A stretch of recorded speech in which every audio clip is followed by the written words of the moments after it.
أعوذ بالله من الشيطان الرجيم بسم الله الرحمن الرحيم ولكل جعلنا موالئ مما ترك الوالدان والأقربون والذين عقدت أيمانكم فآتوهم نصيبهم إن الله كان على كل شيء شهيدا. Dear friends, Assalamu alaikum wa rahmatullahi wa barakatuhu. I recited Surah An-Nisa Ayat number 33. In this ayat, Allah tells us all the rules, regulations of distribution of belonging of the person who has died. So the dead person, what he has left, properties, wealth, and other resources, how those will be distributed. So this is very important to understand, mashallah. So in this ayat, Allah tells us that first of all, the main participants of those shares which for which the properties or wealth or belonging left by the dead person, so that will be distributed among the children of that person or relative of that parents or relative of that person, and also with those people to whom he has done some type of promise. So this is very important because if you look at the time of ignorance before Holy Prophet Sallallahu Alaihi Wasallam, what was the situation in Arab area? So when this was a tradition, when one person he was the friend of other person, and both friends they were just to sit at one place, and they were to make an agreement that if I will die, my all properties, belongings, wealth, everything will be, you will be owner of that. And if you will die, I will be owner of your all belongings, all properties, and all wealth. I will be the owner of that. So they were just to make an agreement with promise, with pledging, so that we will be look this way. When after the death of the person, they were the owner of that.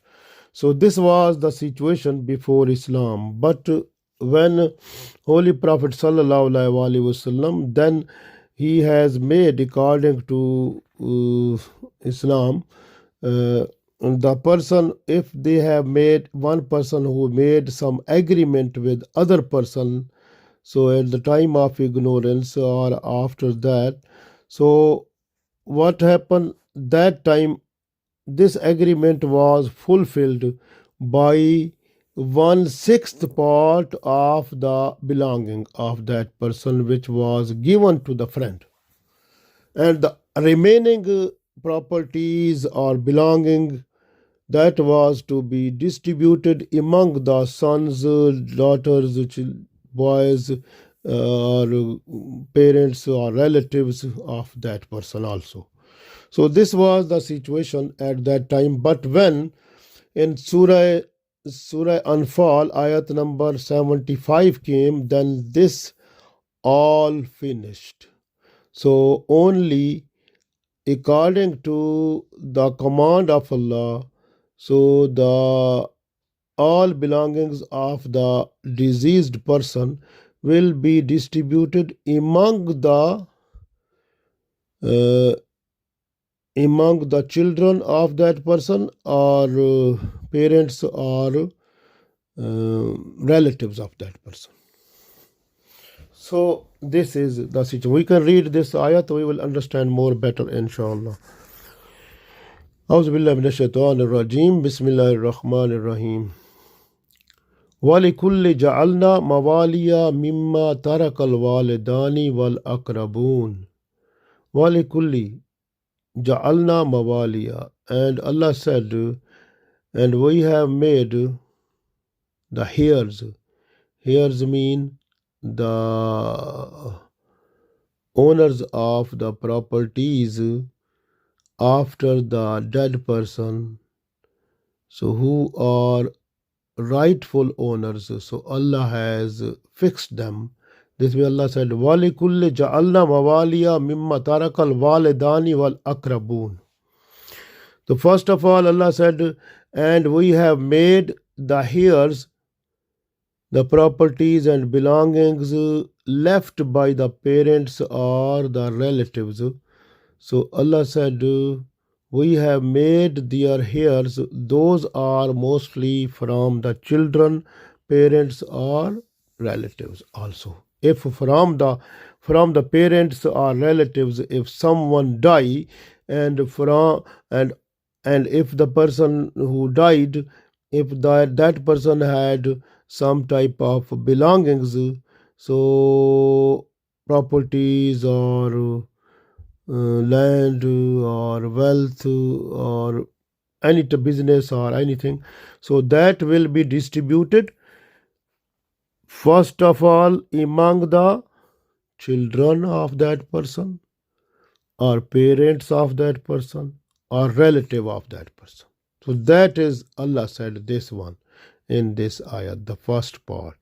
Second, Allah said, وَالَّذِينَ عَقَدَتْ أَيْمَانُكُمْ.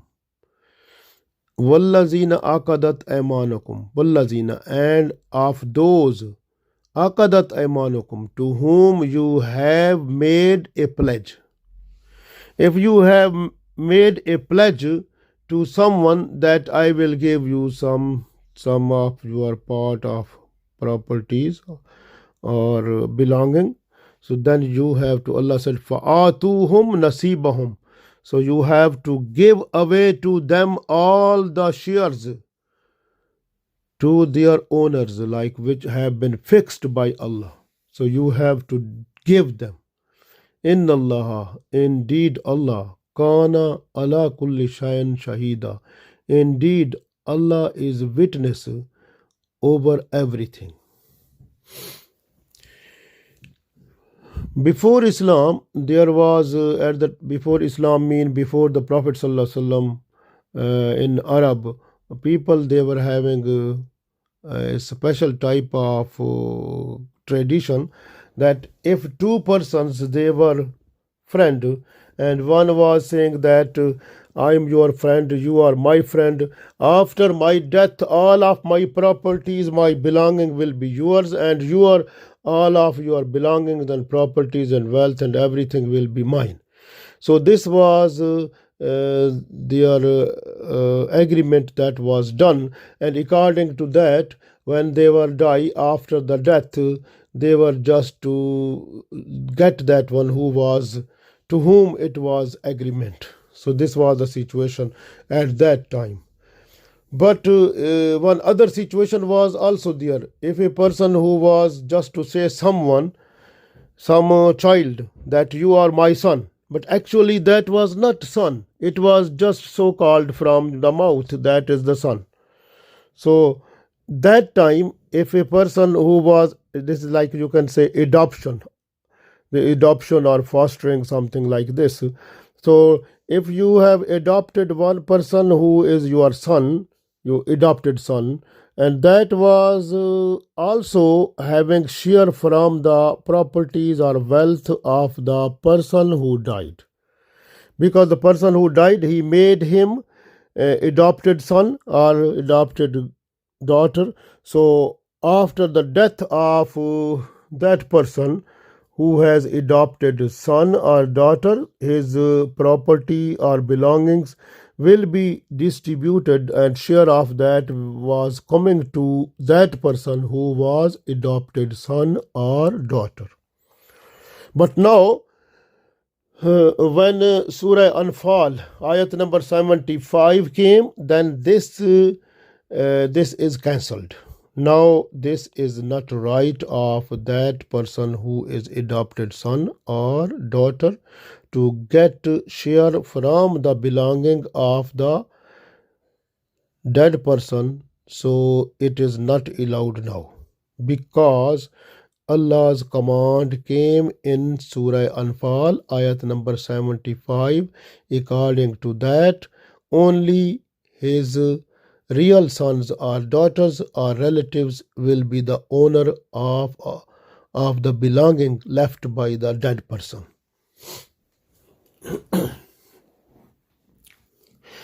So is one thing very important here, that is at the time of migration from Mecca to Medina, Holy Prophet sallallahu alaihi wasallam, he made one migrant with you can say the Muhajir and Ansar. They were made brothers. So this brotherhood, that was mashallah beautiful combination that had been made by Holy Prophet sallallahu alaihi wasallam, and that was at that time these two brothers, like one from Muhajir and other from Ansar, they were also given the right to get from their belonging after their death. Like two brothers, like one from Muhajir, one from Ansar. If one from them he was dying, the other was to take the belonging of that one also. So that was also a rule at that time.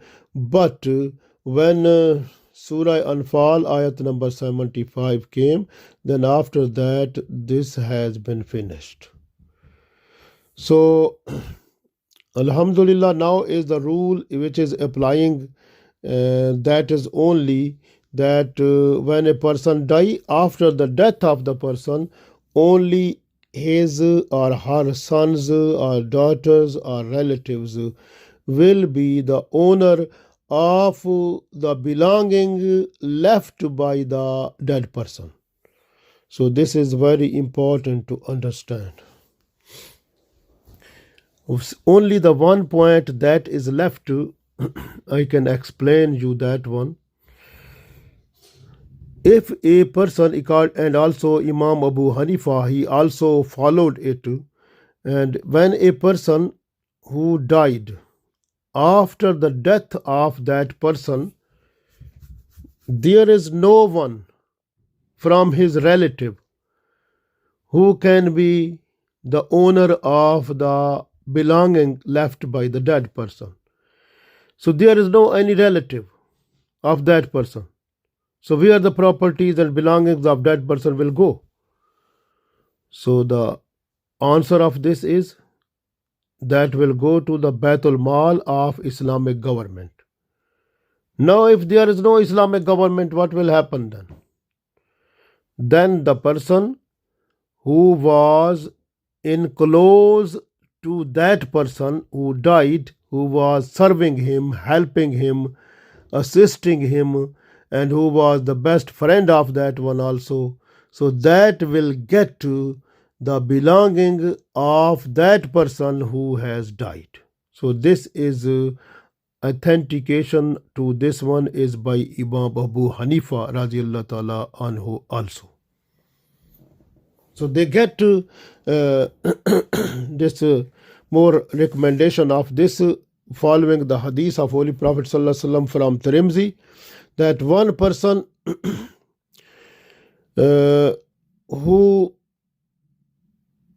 who has given freedom to his slave, and that person died. After freedom of the slave, that person died, and there was no any relative of that person at the time of death. So question was this: who will be owner of the belonging of that dead person? Because he was having no one. Only the slave that was working with him, working for him. But when he gave the slave freedom, then after that he died, and there is no one now who may be the owner of his belonging after his death. This was the situation that came before Holy Prophet sallallahu alaihi wasallam. And Holy Prophet sallallahu alaihi wasallam, he has given all the belonging to the slave who has got freedom. MashaAllah, because that was the only person who was with him and who served him, who helped him, who was MashaAllah. So this way Imam Abu Hanifa get from their information that after recommendation that if a person who has no any relative at all, and after the death the belonging of that person will be given who was with him, his main servant or main helper or main friend, so that will be the person to get that, because there is no Islamic government, but the Islamic, otherwise the belonging of that person will go to the treasury of Islamic government, Baitul Mal, but there is no Islamic government. So this way the authentication of Imam Abu Hanifa, that is valid. So this is the situation that we found from this ayat, Alhamdulillah. But the main thing is that we have to follow the commands according to Quran and Sunnah, because solution of everything is available there. We have to follow and distribute all the belongings, properties, wealth, business and everything what has been left by the dead person, so that must be given according to the rules regulations of Islam through Quran and Sunnah, so that we should have a good face at the day of judgment before Allah and Holy Prophet sallallahu alaihi wasallam. Allah give us tawfiq. Ameen.